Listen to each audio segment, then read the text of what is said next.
So beta, we will study contents of orbit, okay? Yes, ma'am. So if you remember skull bone, see what do you see in the skull bone? We have suppose see this is we are finding a little bit of skull bone in this picture. So we have roof, floor, medial wall, and lateral wall in the skull in the orbit, isn't it? This is our orbit. It has roof, floor, medial wall, and lateral wall. Now, orbit is a bony cavity, isn't it? Inside this bony cavity, you will see eyeball inside. Okay, and to control Yes, ma'am. the movement of eyeball, we have extraocular muscles. Like how many we have, better? Like we have superior rectus, inferior rectus, medial rectus, lateral rectus, superior oblique, and inferior oblique, isn't it? Apart from that, we Yes, also have muscles like associated with the lid, like levator palpebrae superioris, isn't it? Better? So that is like see here, the orbits are bony cavities. They are lodging the eyeballs. Surrounding the eyeballs, we have extraocular muscles. Inside the orbit, we have so many nerves. Okay, we have blood vessel, that is the ophthalmic artery, which supplies the eyeball, and we also have lacrimal gland. Where do we have here, beta? In the roof, on the lateral aspect of the roof, you will see the presence of lacrimal gland. What is the function of lacrimal okay. gland? Yes, ma'am. Yes, okay, to always keeps the eyeball in moist condition. Okay, beta. Then, Nice. yeah, now if you see here, beta, I'll take you, there is one picture here. See, this is eyeball, okay, and this is the orbital axis. Okay, that means this, suppose this is right eyeball, here we will have left eyeball. It's not actually straight, okay, it is inclined, okay. So, but visual axis is going like this, okay. So this is the medial wall of the orbit, this is the lateral wall. So that means this is left eyeball and the orbital axis is moving like this, okay. Then what is this nerve? Okay. Optic nerve. Now let us go, Optic now. yeah. So now the long axis of each orbit, it is passing like this button. Just now we have seen, isn't it? So suppose this is the Okay. medial wall. Okay, you can see it is converging medially like this. Okay, Yes, ma'am. the long axis of each orbit like this button on hand, backwards and medially. The medial walls are parallel to each other and the distance between them exactly which I have kept 2.5 centimeters. Okay. But the Okay. lateral walls are like this, but they are set right angles to each other, something like this. Okay, so much is not required Okay. just for understanding. Contents, eyeball. Okay, so then we have fascia surrounding the eyeball. You call it as orbital and bulbar fascia. We have extraocular and intraocular muscles. We have ophthalmic artery, superior and inferior ophthalmic veins, lymphatics. So many nerves are there. Optic nerve, and see, you remember like extraocular SO4, LR6, rest all of Yes, ma'am. by third of kilometer. So that means third, fourth, sixth, okay, and fifth ophthalmic and maxillary nerves. That means see here, what are the various nerves? Optic is the second. That means second, third, fourth, fifth. These many numbers you should remember, which are present here inside the eyeball, like orbit. Second, third, optic, oculomotor, trochlear. Fifth one is ophthalmic and maxillary divisions of trigeminal. Sixth one is absent. Apart from that, we also have sympathetic nerves. Okay. So, of course, this Yes, lacrimal gland and eyeball, they are generally dealt in separate chapters. Okay. And if you have done the dissection while breaking the roof of orbit, we have seen when the eyeball was removed, a lot of fat will be surrounding the eyeball. Okay, that is orbital fat. So just now you have seen, see this axis is the orbital axis, which is backwards and medially. Visual axis is quite straight. That is actually physiology point, not so important, not even in physiology as well. So orbital fascia, it forms the periosteum. That means the fascia which is covering the bony orbit is orbital fascia. Okay,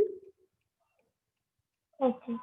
now see, eyeball is itself is covered by again one fascia. Okay, you call it as bulbar fascia. Okay, the facial sheath of eyeball or bulbar fascia. So the tough capsule, which did you do this dissection beta in the college ever? Eyeball cutting the eyeball. Ma'am, I was asked. Okay, no problem. In fact, you can ask your dad to get one eyeball from this slaughterhouse. Actually, that's what we do in the section hall. Bullseye. It charges 20 rupees or 10 rupees, something like that. Then you can just cut it Oh, and you can open it and you can see. You will really enjoy like how nice the eyeball is made up of. It's quite big. It's very tough. Okay. So because the toughness is because of the presence of this tendons capsule. So this bulbar sheath is pierced by the tendons of various extraocular muscles. Ciliary vessels. Ciliary vessels are the branches of again trigeminal ophthalmic division. Then we will see all this. The sheath gives off, all these are not required. We will get unnecessarily confused, not required. You see here, this is our eyeball. Okay. This area is cornea. The remaining whole area is sclera. Behind the sclera, we have optic nerve. Okay, then this is orbital septum. This area will have lot of fat, orbital pile of fat. Okay, so he is given as orientation also, like this is superior, this is inferior, this is in front, anterior, and optic nerve is behind. Okay, now we should know extraocular muscles. It is an essay question. So we have extraocular muscles, voluntary muscles are there, then voluntary which are under our control.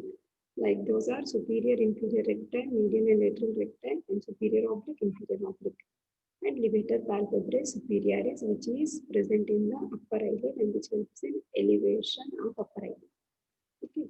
Apart from that, we also have involuntary muscles. That means without our knowledge, they are just contracting. So we have, see, the torsals are the areas where we generally apply this kajal. Okay. So there you have a muscle, you call it a superior tarsal muscle. Superiorly also and inferiorly also, we have the tarsal area. You observe in the middle. Okay. So that is. So superior tarsal muscle, it is in deeper portion. That means its quadrant is deep levator palpebrae superioris. Okay. So this tarsal muscle, it elevates the upper eyelid. Similarly, here we have inferior tarsal muscle. Here, okay. And very close to the orbit, we have orbitalis. Now, if actually, I'll tell you, see, if you remember, we have three cranial fossa, no? But on the cut section of the skull, anterior cranial fossa, middle cranial fossa, posterior cranial fossa. Do you remember reticle? Section of the skull. If you remember orbit, if you just go behind, so you can see there is a hole that is called as optic canal. The optic canal is for the passage of optic nerve. Along with that, ophthalmic artery also comes inside. Now, surrounding that optic canal, you will see there will be a common ring. We call it as common tendinous ring of Zinn. Okay, all muscles will come from that ring only, but it is like this, you can see.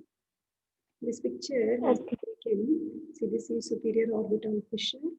Okay, this is the common tendinous ring of Zinn, and this is the optic canal. Inside the optic canal, we have optic nerve and ophthalmic artery inside the optic canal. Now, surrounding this optic canal, there is a ring, you call it as common tendinous ring of Zinn. So that means this is the ring which is giving origin to all recti. Superior rectus, inferior rectus, medial rectus, lateral rectus. Okay, beta? Okay. So, origin. The four recti arise from common annular. Annular means it is like a ring. Annular tendon or tendinous ring of Zinn. So, ring is attached to the middle part of the superior orbital fissure. See, this is all superior orbital fissure. It is attached along the middle part and also surrounding the optic canal. Isn't it? That is. Now, insertion, you just look at this, but you will understand very easily.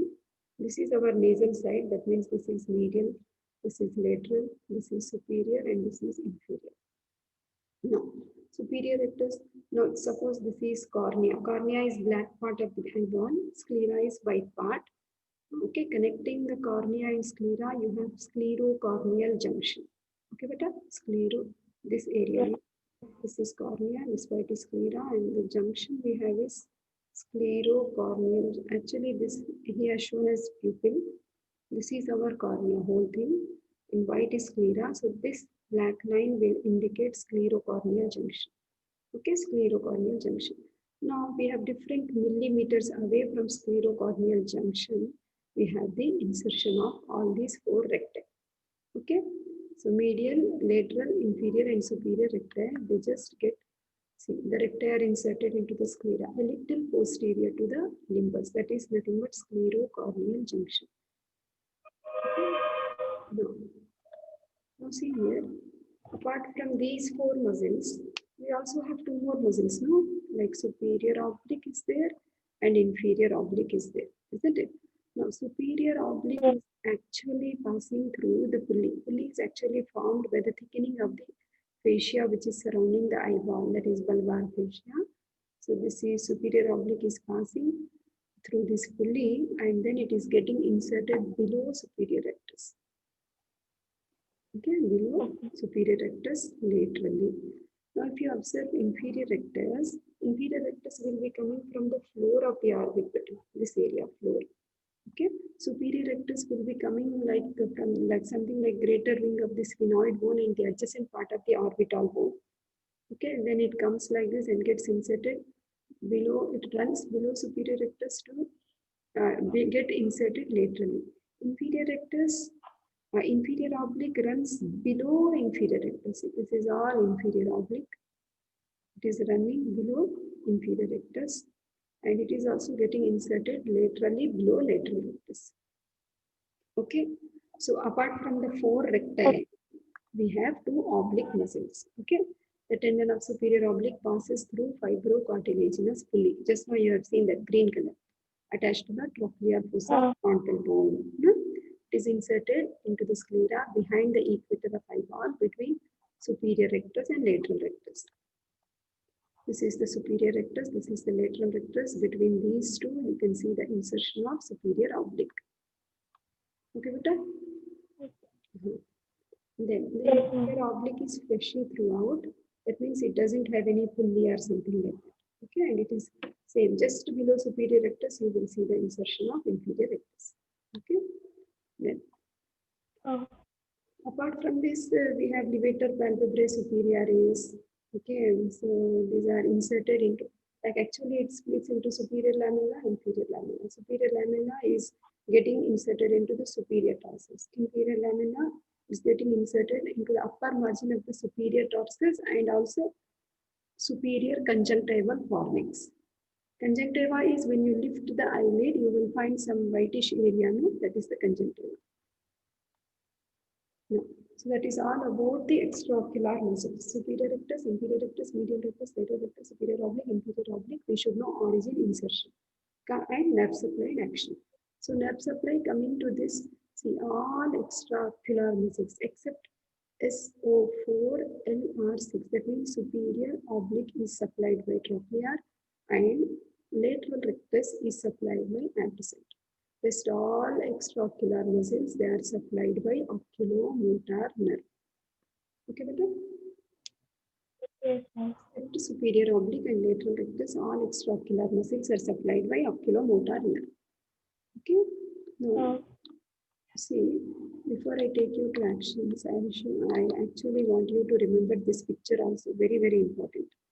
This is actually superior orbital fissure. Okay, so this superior orbital fissure is giving passage to so many structures, and every structure you should remember because it's very important 3 marks question.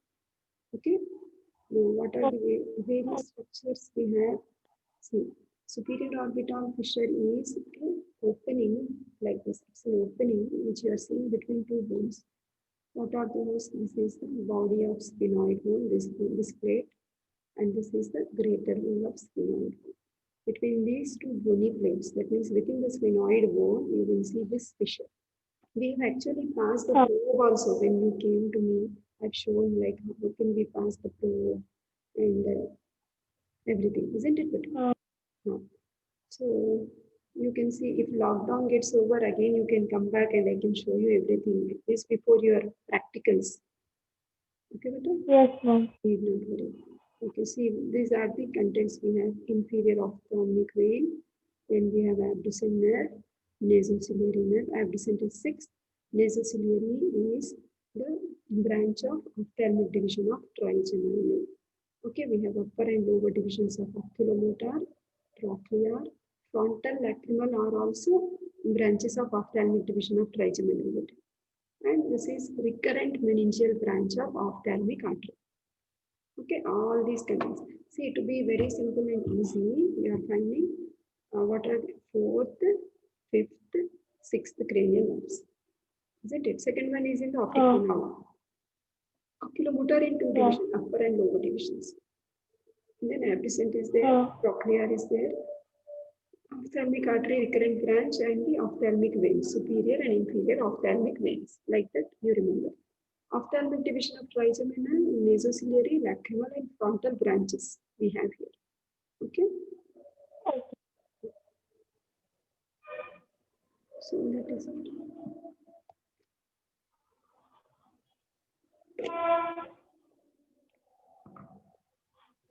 We'll see here. This is actions.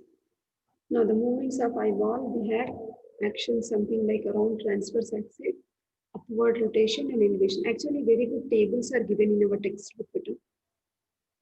Okay. Okay. When you talk about superior rectus, so this is bringing about elevation and medial rotation. Just look at this picture. Okay. When you talk about inferior rectus, it brings about depression and medial rotation. When you talk about inferior oblique, again it brings about elevation and this side is lateral rotation. And superior oblique is bringing about depression and again this one, lateral rotation. Okay, just learn this picture and put the arrows and give the directions of arrows and you can put in the words what I have described just now. Okay, beta? So that is action. Okay. Ophthalmic artery, see here, if you remember, like we have seen brain, middle cranial fossa, we have seen carotid canal inside the skull bone, isn't it? Through the carotid canal, you will see the internal carotid artery enters inside the skull bone, isn't it? If you remember circle of Willis, we have anterior cerebral artery, middle cerebral artery, posterior cerebral artery. Anterior and middle cerebral arteries are the branches of internal carotid.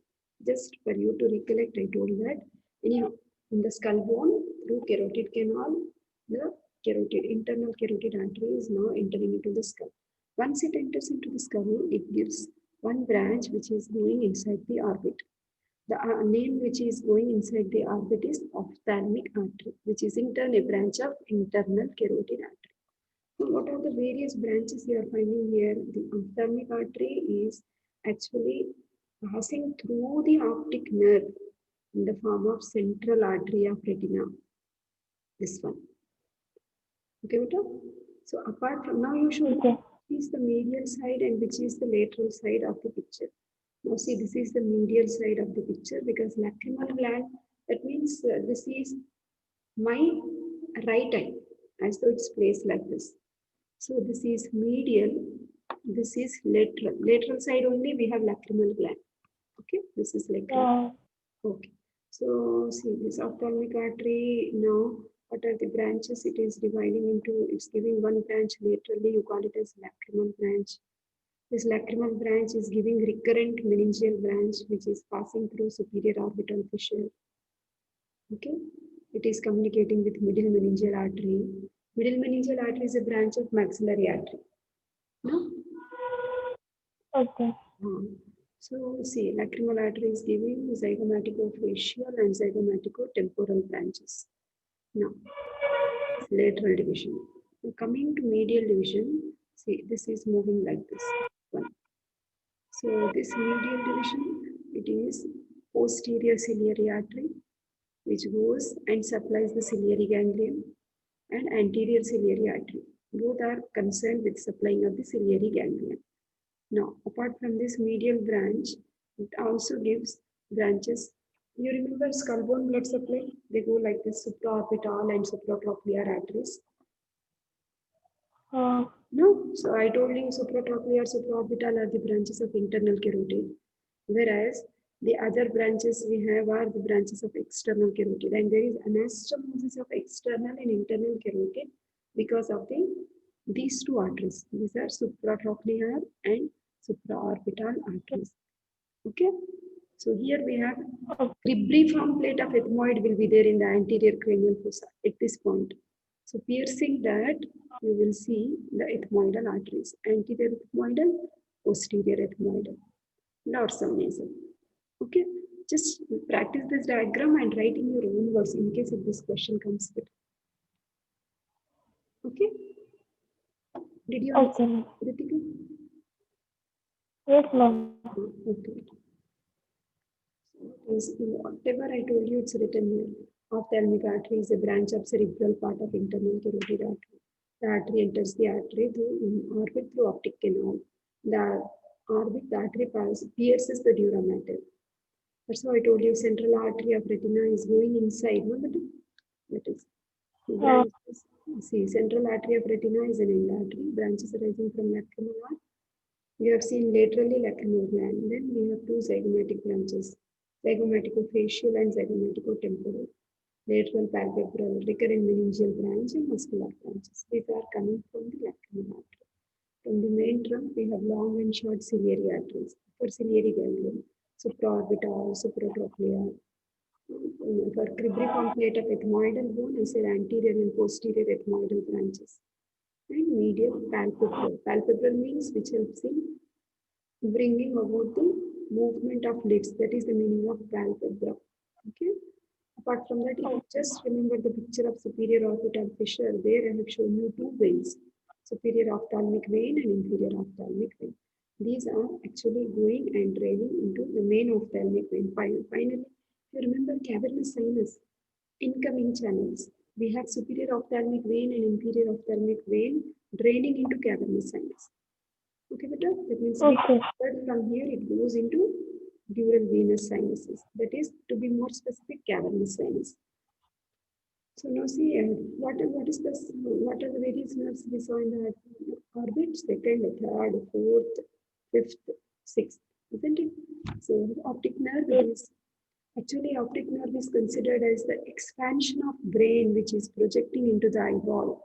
So it is made up of axon of cells in the ganglionic layer of retina. That means nerves are moving towards the retina of the eyeball. Okay. Entire nerve is enclosed in three meningeal sheaths. That's why it is considered as extension of brain. Basically, nerves won't be surrounded by the meningeal sheaths, no? But here, optic nerve, it is surrounded by dura mater, arachnoid mater, and pia mater. That's why we generally consider it as extension of brain, upward growth of the brain. Now, coming to, see, there is one ganglion inside the eyeball. We call this ganglion as ciliary ganglion. Okay, so ciliary ganglion, it gives actually the sympathetic, parasympathetic, and motor roots it has. See, this sensory root is going. See, this collection of cell bodies of the neurons is ganglion. Okay, it has a sensory root, then it has a sympathetic root. Okay, then it has one parasympathetic root. Okay, so this then see the parasympathetic root is actually, see how many, basically you remember these three words better. Sensory root is shown in dark blue color, then sympathetic is shown in violet dotted one, and parasympathetic is shown in red. Okay. So this is the ganglion. So whatever nerves come outside, they are called as short ciliary nerves. Okay, which pierce the eyeball, and they are going and supplying the constrictor pupillae and ciliaris muscle. That means this ganglion is supplying the muscles of the like iris, constrictor pupillae, ciliaris. That means it controls the amount of light which is entering into the eyeball to pupillary constriction and pupillary dilatation, for which only we require sensory root, sympathetic and parasympathetic, controlling the ciliaris and constrictor pupillae muscles. Okay, beta? Okay, ma'am. Now, connections of ciliary ganglion. See, the ciliary ganglion connections start in the brain, that is Edinger-Westphal nucleus. This is found in the floor of the fourth ventricle. You will see. And we have third. It means from here the nerves are moving through oculomotor, and this is nerve to inferior oblique. This goes and gives branch to ciliary ganglion. Here also has shown like it is a nerve to inferior oblique. From there it is derived. Which root? Parasympathetic root. Okay, so finally, suppose this is the ganglion. So these are the postganglionic fibers which relay. That means they go and supply ciliaris and constrictor pupillae muscles, which control the pupillary constriction and dilatation. Okay. So like that, see, ciliary ganglion is a very small ganglion present in the orbit. Topographically, the ganglion is related to nasociliary nerve. Okay, topographically means like if you see the location, it looks as though it is very close to nasociliary nerve. It only nasociliary is one of the branches of the ophthalmic division of trigeminal nerve. Okay, but functionally it is related to oculomotor nerve. That's how in the Edinger-Westphal you see which nerve is passing. It is oculomotor nerve. That means functionally this ganglion is related to oculomotor nerve. Though when you just do the dissection, it looks as though it is very close to the ciliary nerve, but no, nasociliary nerve. It is not topographically. If you look, it is very close to nasociliary, but no, it is not having any component from there. It is only topographically. Functionally, it is related to oculomotor nerve. This flowchart just now we have seen, isn't it? It's 3.4. Now the roots, it has three roots: sensory, that violet dotted line, blue bold line, violet dotted line, and red line we have seen. What is sensory, sympathetic, and parasympathetic? Only parasympathetic fibers relay. Relay means they stop to supply the intraocular muscles. So sensory root is from long ciliary nerve. Okay. Sympathetic root is coming from long ciliary nerve from the plexus around ophthalmic artery. Parasympathetic is a branch of inferior oblique. These fibers, the one flowchart what we have seen, that was parasympathetic root beta. Okay, red dotted line.